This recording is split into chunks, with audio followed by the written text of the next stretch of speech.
Hello दोस्तों, जय हिंद, नमस्कार। आप सभी का हमारे इस यूट्यूब चैनल में बहुत बहुत स्वागत है, अभिनंदन है। तो आज हम देखने वाले हैं यूनिट 3 सेमेस्टर थर्ड का कुछ टॉपिक। तो एक्चुअली यहाँ पे जो आपको जो यूनिट है रिएजेंट ऑफ सिंथेटिक इम्पोर्टेंस, तो यहाँ पे आपको सिंथेटिक इम्पोर्टेंस के बारे में ही बताना है। ठीक है, ज़्यादा कुछ यहाँ पे बताने को है नहीं, है ना, कि सिंथेटिक इम्पोर्टेंस होता क्या है और रिएजेंट का उसमें कैसा रोल होता है। ठीक है, तो सबसे पहला पॉइंट जो उसमें दिया हुआ है प्रिंसिपल। तो प्रिंसिपल में ऐसा देखिए, मेरे को कंटेंट कहीं मिला नहीं। ठीक है, मैंने यहाँ वहाँ जहाँ तहाँ से खोज खाज के थोड़ा बहुत जो बनाया है। अगर आपको कुछ समझ में आता है इससे तो आप जो है ज़रूर फ़ायदा उठाइए, है ना। ऑर्गेनिक सिंथेसिस में यूज होने वाले जो रिएजेंट होते हैं उनका नेचर पर क्या होता है, ऑर्गेनिक सिंथेसिस जो है डिपेंड करता है। ठीक है, चूँकि सिंथेटिक इम्पोर्टेंस के लिए रिएजेंट को क्या होना चाहिए, आसानी से उपलब्ध होना चाहिए, साथ ही साथ उसको सस्ता भी होना चाहिए, जिससे हमको वो अवेलेबल ईजिली अवेलेबल हो सके, लैब में हमको मिल सके। ठीक है, क्योंकि हमको सिंथेसिस कराना है। अगर हमारा रिएजेंट ही काफ़ी महंगा है तो हमको इंडस्ट्रियल यूज़ हम नहीं कर सकते, हमको कॉस्टली प्रोडक्ट पड़ेगा। ठीक है, तो प्रोडक्ट को ध्यान में रखते हुए हमको क्या करना पड़ेगा, सस्ता होना चाहिए और टिकाऊ होना चाहिए, इस टाइप से चीज़ें होनी चाहिए, ऐसा चयन किया जाता है ना। तो उसके अनुसार जो हम चयन करते हैं, जैसे कि ऑर्गेनिक सिंथेसिस की अगर हम बात करें तो उसमें कई तरह के रिएक्शंस हमको कराने पड़ते हैं स्टेप बाय स्टेप। कहीं ऑक्सीडेशन कराना पड़ सकता है आपको, कहीं रिडक्शन कराना पड़ सकता है, एलिमिनेशन कराना पड़ सकता है, क्लीवेज कराना पड़ सकता है, कहीं पे रीअरेंजमेंट होगा। ठीक है, कहीं फंक्शनल ग्रुप इंटरकन्वर्जन होगा, ब्रोमिनेशन होगा, मेथिलेशन होगा, हाइड्रोक्सिलेशन होगा, एसिटोलॉक्सिलेशन होगा, ओजोन एनालिसिस होगा।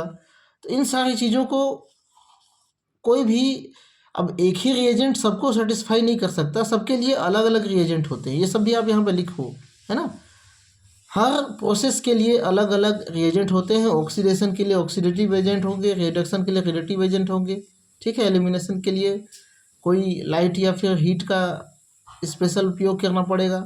अभी विशेष जगह में हमको कट लगाना है तो उसके लिए फंक्शन ग्रुप प्रोटेक्शन का यूज़ करना पड़ेगा। ठीक है, तो ये सारी चीज़ें जो होगी आपके प्रिंसिपल के अंतर्गत में आ जाएंगी। ठीक है ना।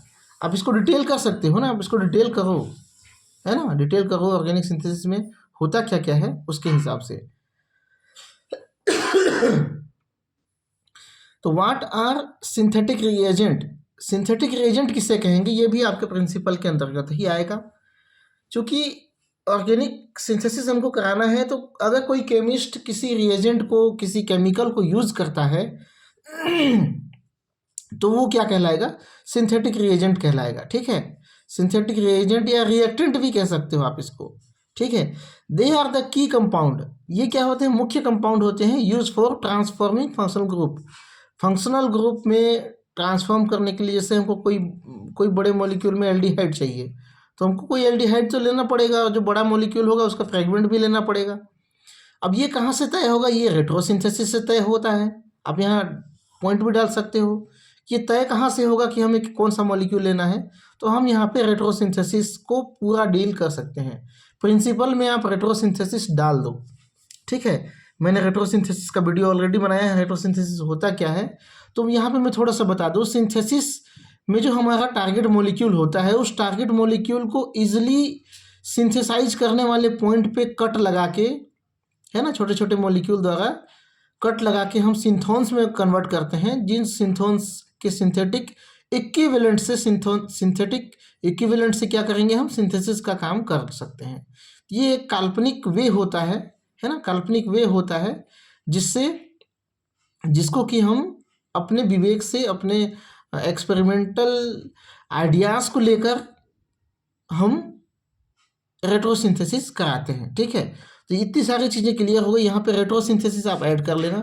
ठीक है, रेट्रोसिंथेसिस आप यहाँ पे ऐड कर लेना, प्रिंसिपल के जस्ट नीचे यहाँ पे ऐड कर लेना। ठीक है, तो जनरली यहाँ पे कौन कौन सा रिएक्शन होता है मैं पहले ही बता चुका हूँ। Oxidation, reduction, bromination, methylation, hydroxylation, acetylation, ozone analysis होता है। इन सबको डिटेल में ही बता सकते हो। रिडक्शन क्या होता है, रिडक्शन हाइड्रोजन का एडिशन, ऑक्सीडेशन ऑक्सीजन का एडिशन, ब्रोमिनेशन ब्रोमीन का एडिशन, मेथिलेशन मेथिल का एडिशन, हाइड्रोक्सिलेशन, हाइड्रोक्सिल ग्रुप का एडिशन करना, एसिटिल ग्रुप का एडिशन करना, ओजोन द्वारा किसी बॉन्ड को ब्रेक कराना। ठीक है, तो इनके बारे में एक एक लाइन आप जो है लिख दो, तो आपका प्रिंसिपल काफ़ी बड़ा हो जाएगा। ठीक है, अब आते हैं दूसरा टॉपिक है, इसी में दिया हुआ है आपका प्रिपरेशन।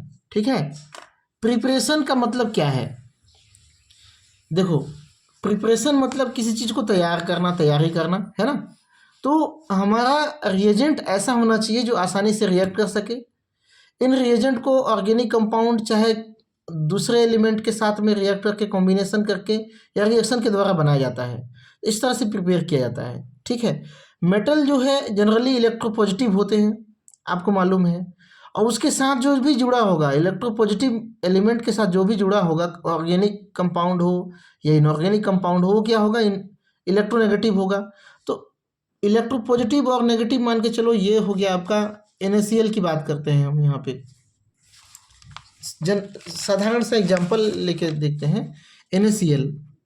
तो ये सोडियम क्या हो गया, मेटल हो गया, क्लोरीन क्या हो गया, नॉन मेटल हो गया। जब ये टूटेगा तो सोडियम प्लस आयन में टूटेगा, ये माइनस आयन में टूटेगा।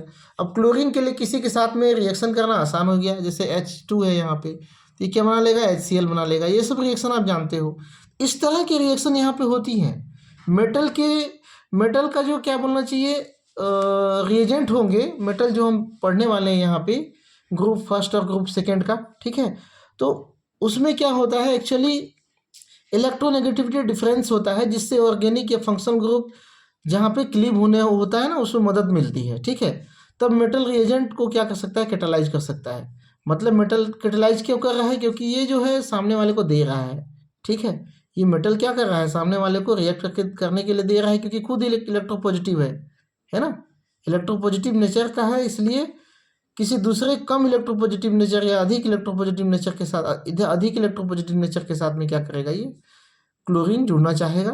तो कुछ एग्जांपल हम यहाँ पे देख लेते हैं, जैसे कि एग्जांपल में preparation of lithium aluminium hydride.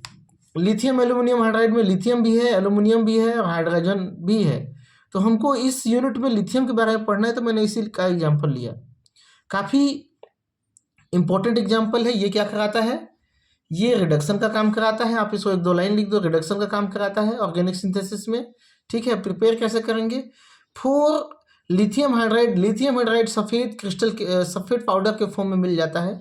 ठीक है, ये नेचुरली अवेलेबल कंपाउंड है।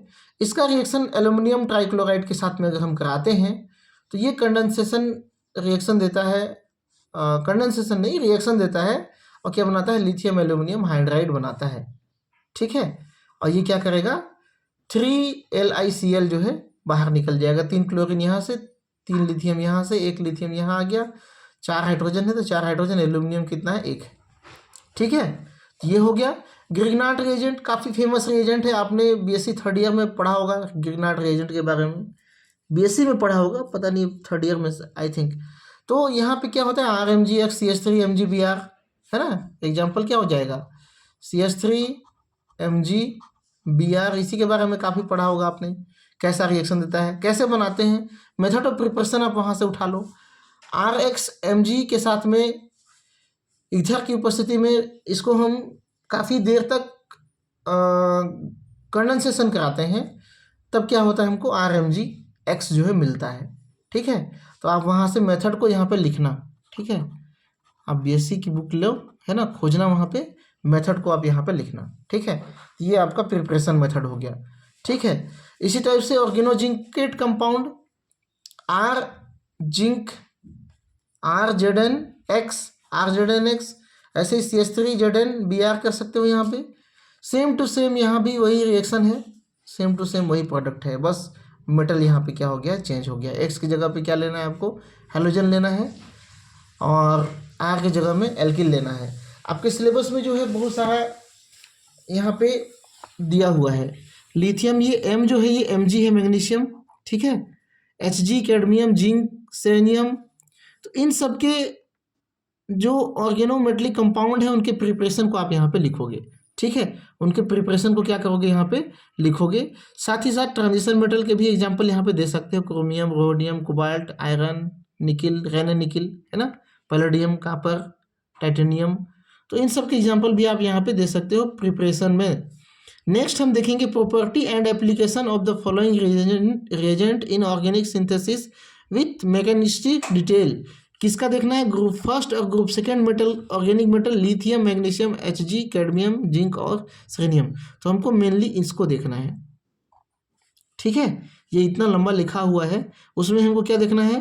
रिएजेंट के बारे में देखना है, एप्लीकेशन देखना है, उसकी प्रॉपर्टी देखनी है, ऑर्गेनिक सिंथेसिस कैसे कैसे ऑर्गेनिक सिंथेसिस कराता है विथ मैकेनिज्म के साथ में एक एक का।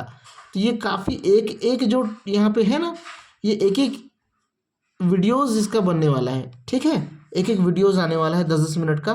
तो ये आप जो है चैनल में बने रहने के लिए बहुत बहुत धन्यवाद, और आगे भी बने रहिए। अब जो नए हैं वो प्लीज़ चैनल को सब्सक्राइब कर लीजिए और दोस्तों के साथ शेयर कीजिए, ताकि जो आने वाला वीडियो है आपको आसानी से मिल सके। और वीडियो पसंद आया होगा तो प्लीज़ लाइक कर दीजिए, ठीक है। और एक चीज़ और इन्फॉर्मेशन देना चाहूँगा कि मेरे पास बहुत टाइम नहीं रहता है जी, थोड़ा सा प्लीज़ थोड़ा सा मैनेज करके चलो, अपने से भी पढ़ाई करो, खोजो कंटेंट, है ना। कंटेंट खोजो। अब एग्ज़ाम डेट आ गया है तो आपको अलर्ट रहना है, ठीक है। ये नहीं कि बस मेरे भरोसे रहोगे तो फिर पता नहीं मैं कितना कर पाऊँगा, मैं, है ना, मुझे भी नहीं मालूम, क्योंकि मेरा भी वर्क जो है बढ़ गया है, ठीक है। मेरा भी डे नाइट अभी चल रहा है ड्यूटी, तो फिर आपको थोड़ा सा खुद से मेहनत करना पड़ेगा, ठीक है जी। Okay, bye.